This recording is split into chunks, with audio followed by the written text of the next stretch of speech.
Hello students, पिछले video में आपने ऐसे समीकरण सॉल्व करने सीखे थे जो कि वास्तव में तो रैखिक नहीं होते, लेकिन कुछ ना कुछ उसमें पुट करने के बाद, कुछ बदलाव करने के बाद वो रैखिक समीकरण बन जाते हैं। प्रश्नावली 3.6 कर रहे थे आप। पहला क्वेश्चन था, मैंने आपको बताया था कि कैसे शुरुआत करनी है। आज उसी को कंटिन्यू करते हैं। तो दूसरा पार्ट है पहले क्वेश्चन का, 2/वर्गमूल x प्लस 3/वर्गमूल y बराबर 2, 4/वर्गमूल x माइनस 9/वर्गमूल y बराबर -1। तो इसमें आप क्या देख रहे हैं कि ये वर्गमूल x का होता है, मतलब कि x की घात 1/2 है, और ऊपर ले जाएं तो x की घात -1/2। तो x की घात 1 तो नहीं है ना, तो ये रैखिक समीकरण नहीं हुआ। तो रैखिक समीकरण बनाने के लिए हमें क्या करना होगा? 1/वर्गमूल x ये जो है, इसको आप पिछली वीडियो में मैंने बताया था कि कुछ पुट कर दीजिए। मान लीजिए u, ये मान लिया आपने, ठीक है। क्या मान लिया आपने? 1/वर्गमूल x को u मान लीजिए आप, और 1/वर्गमूल y को आप क्या मान लीजिए? v, ठीक है। तो आपका ये समीकरण क्या बनेगा? 2 तो ऐसे ही रहा, 1/वर्गमूल x की जगह आपने क्या पुट कर दिया? u, तो 2 गुणा u हो गया ये, प्लस 3 ऐसे ही रहा, 1/वर्गमूल y को आपने क्या लिया है? v, तो 3v हो गया, तो 2u प्लस 3v बराबर 2। और इसी तरह दूसरा समीकरण क्या हो गया? 4u माइनस 9v बराबर -1। ये दो समीकरण आ गए आपके पास, ठीक है। अब आपने इनको सॉल्व करना है, तो कौन सी विधि लगाते हैं आप? विलोपन विधि। तो यहाँ पे u का गुणांक कितना है? 2 है। यहाँ पे u का गुणांक कितना है? 4 है। तो 2 और 4 का लघुत्तम 4 होता है, तो हमें दोनों को 4 बनाना है। एक तो 4 है ही पहले, तो इसको 4 बनाने के लिए किससे गुणा कर दें? पूरे समीकरण को 2 से गुणा करने। तो समीकरण 1 को 2 से गुणा करने पर और प्राप्त जो पहला समीकरण आएगा उसमें से दूसरे समीकरण को घटाने पर क्या प्राप्त होता है, हमें वो देखना है। इसको 2 से गुणा किया तो ये 4u आ गया, इसको किया तो ये 6v आ गया, इसको किया तो 4 आ गया। ये समीकरण ऐसे ही लिख दिया, तो आपके पास ये आ गया, ठीक है। अब घटाना है हमने, घटाने के लिए आपने यहाँ प्लस चिन्ह था तो माइनस, माइनस था तो प्लस, माइनस था तो प्लस। ये आपके पास 4u में से 4u घटाया तो 0 हो गया, कट गया। 6v प्लस 9v कितना हो गया है? 15v। 4 प्लस 1 5। तो v पता करना है, तो v हो गया 5। ये 15 गुणा में था, दूसरी साइड ले गए तो भाग में हो गया। 5 एकम 5, 5 तिया 15, तो v आ गया 1/3, ठीक है ना। v आया है अभी। तो अब मैं क्या करूँगा, v का जो मूल आया है वो है 1/3, वो इस समीकरण में प्रतिस्थापित कर देता हूँ। एक समीकरण में तो 2u प्लस 3v की जगह गुणा 1/3, v की जगह क्या लेंगे? 1/3। तो ऐसे हो जाएगा ये 2u प्लस 3 गुणा 1/3 बराबर 2, ठीक है। तो ये आपके पास कट जाता है, तो 2u प्लस 1/2, तो 2u बराबर 2 माइनस 1, तो u हो गया 1/2। u आ गया आपके पास, v आ गया। लेकिन आपको तो x और y पता करने हैं, क्योंकि असल चर तो x और y हैं, तो कोई बात नहीं। आपके पास v क्या आया है? 1/3 आया है। और v किसको माना था आपने? 1/वर्गमूल y को माना था, तो 1/वर्गमूल y बराबर 1/3। तो ऐसे आर पार गुणा की, 3 गुणा 1 3 हो गया, वर्गमूल y गुणा 1 वर्गमूल y हो गया। अब दोनों पक्षों को वर्ग कर देते हैं, तभी y आएगा ना, क्योंकि वर्गमूल का वर्ग करेंगे तो y आएगा। तो ये 3 का वर्ग हो गया 9, वर्गमूल y का वर्ग हो गया y, तो y आ गया 9। u क्या था? 1/2, तो 1/वर्गमूल x था u, तो वो हो गया 1/2। इसको आपने आर पार ऐसे गुणा कर दिया, तो 2 बराबर वर्गमूल x, दोनों पक्षों का वर्ग किया तो 2 का वर्ग होता है 4, वर्गमूल x का वर्ग होता है x, तो x आ गया 4, तो x बराबर 4 और y बराबर 9 इस समीकरण युग्म का हल है, ठीक है। तो अगला प्रश्न ये आपने खुद करना है, बहुत आसान है।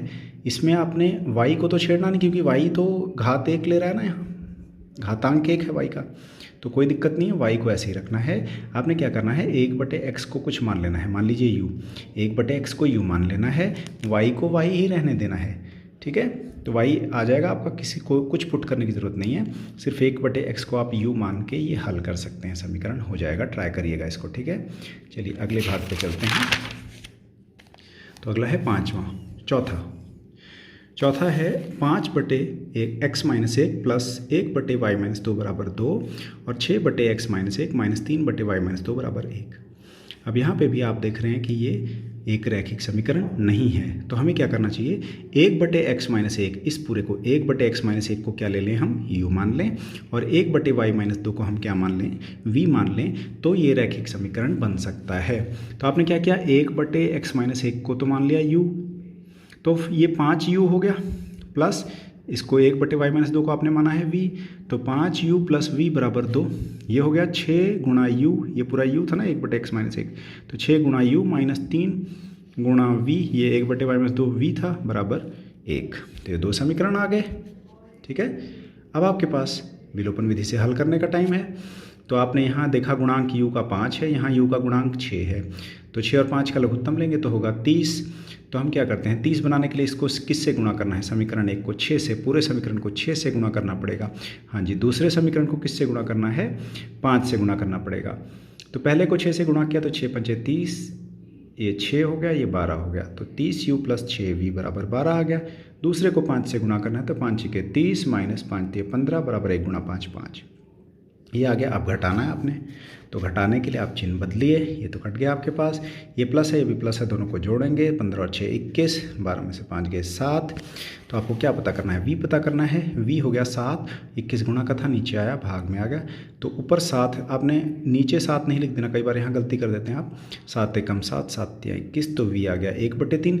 अब मैं क्या करूँगा, v का मूल इसमें रखूँगा, पहले में नहीं रखूँगा, क्योंकि v 1/3 आया, तो ये 3 1/3 कट गुणा होंगे तो कट जाएंगे 3, तो इसलिए मैं दूसरे समीकरण में प्रतिस्थापित कर रहा हूँ v। तो 6u - 3 गुणा 1/3, 3 गुणा 1/3 = 1, तो ये कट गया, 1 बच गया, 6u - 1 = 1, -1 उधर गया, तो 1 + 1 2 हो गया, 6u = 2, तो u क्या हो गया, 6 बटे में आ गया, तो 2/6, तो 2 एकम 2, 2 3 6, तो u आ गया 1/3। लेकिन u आपने किसको माना था, 1/x-1 को माना था, तो वो 1/3 है। ये 3 उधर गया, गुणा हो गया, 3 गुणा 1 3, x - 1 गुणा 1 ये हो गया। x पता करना है तो -1 को इस साइड लाइए, तो जुड़ गया, x आ गया 4।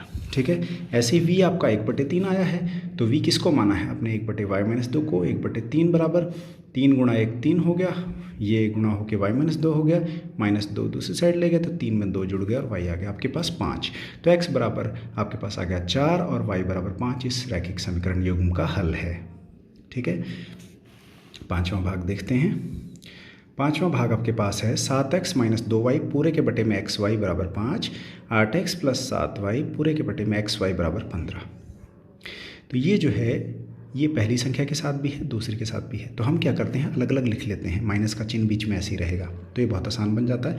7x / xy, देखिए ऐसे, फिर माइनस का चिन्ह, फिर 2y / xy = 5।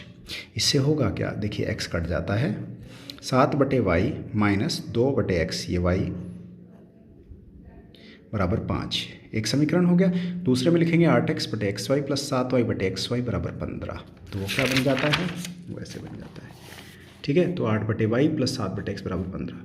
अब 1/y को, पहले 1/y वाला पद है ना, तो 1/y को u ले सकते हैं आप, कोई दिक्कत नहीं है, और 1/x को v ले सकते हैं। ठीक है, तो पहला समीकरण बन जाता है 7u - 2v = 5, और अगला 8u + 7v = 15। दो समीकरण आ गए। अब आपको हल करना है कौन सी विधि से, विलोपन विधि से। पहले u का गुणांक कितना है 7, दूसरे में u का गुणांक है 8, तो दोनों का लघुत्तम होता है 56। तो आपको यहाँ 56 बनाने के लिए किससे गुणा करना पड़ेगा, 8 से, तो पूरे समीकरण को 8 से गुणा करेंगे। 8 × 7 56u - 8 × 2 16v = 8 × 5 40, ये बन गया। दूसरे समीकरण को किससे गुणा करना है, 7 से, तो 7 × 8 56, 7 × 7 49, 15 × 7 105, तो ये आ गया आपके पास। अब आपने जब घटाया तो चिन्ह बदले हैं, तो ये आपके पास कट जाता है, ये माइनस और माइनस जोड़ करेंगे और बड़ी संख्या का चिन्ह रखेंगे, तो ये -65v, 40 में से 105 घटाएंगे तो -65, तो v आ गया -65 और बटे में -65, सेम संख्या थी, कट के v 1 हो गया। तो अब इसको पहले समीकरण में पुट कर दीजिए, v की जगह 1, तो 7u - 2 × 1 = 5। ठीक है, तो ये -2 है, उधर गया तो +2 हो गया, 7u = 7, तो u आ गया 7 बटे में 7 यानी कि 1। ठीक है जी, तो u आ गया 1, तो 1/y था ना u आपका, तो वो 1 आ गया, तो उधर ले गए, y को गुणा किया आपने, तो y = 1 हो गया। v क्या आया है 1, तो 1/x = 1 हो गया, तो x = 1 हो गया। अगला जो छठा भाग है वो भी इससे मिलता जुलता है, ये मैं आपको थोड़ा सा करके बताऊंगा, आगे आपने अपने आप सॉल्व कर लेना है। यहाँ पे आप देख रहे हैं 6x + 3y = 6 × xy, यहाँ तो x और y के घातांक 1 हैं, लेकिन यहाँ पे x और y के दोनों घातांक 1 1 जुड़ के 2 हो जाते हैं कुल, तो ये भी रैखिक समीकरण नहीं बनता। तो हम क्या करेंगे, पूरे को x y से भाग कर देंगे। हर एक पद को। तो 6x बटे एक्स वाई प्लस 3y बटे एक्स वाई बराबर 6xy बटे एक्स वाई। उससे होगा क्या, देखिए ये x कट के 6 बटे वाई बन गया, ये y कट के 3 बटे एक्स बन गया, इधर एक्स वाई से एक्स वाई कट के 6 बन गया। तो अब ये पहले जैसा ही हो गया। ऐसे ही दूसरे में एक्स वाई से भाग करेंगे तो ये बन जाएगा। तो अब आपके पास ये दो समीकरण रहेंगे, इसको आप आसानी से हल कर सकते हैं। 1 बटे वाई को u ले लीजिए, 1 बटे एक्स को v ले लीजिए, विलोपन विधि लगा दीजिए, ठीक है ना। तो आइए देख लेते हैं आज का होमवर्क क्या है आपका। होमवर्क में आपने आज 4 क्वेश्चन करने हैं, ठीक है। इसी पर आधारित है कि जो समीकरण आपके पास रैखिक समीकरण में कन्वर्ट किए जा सकते हैं। 4 क्वेश्चन हैं, ये चारों आपने कर लेने हैं अच्छी तरह से। आप आसानी से कर पाएंगे, कोई इनमें दिक्कत नहीं है, ठीक है। सो स्टूडेंट्स, आज की वीडियो में इतना ही। अगली वीडियो तक प्रैक्टिस करते रहिए। All the best.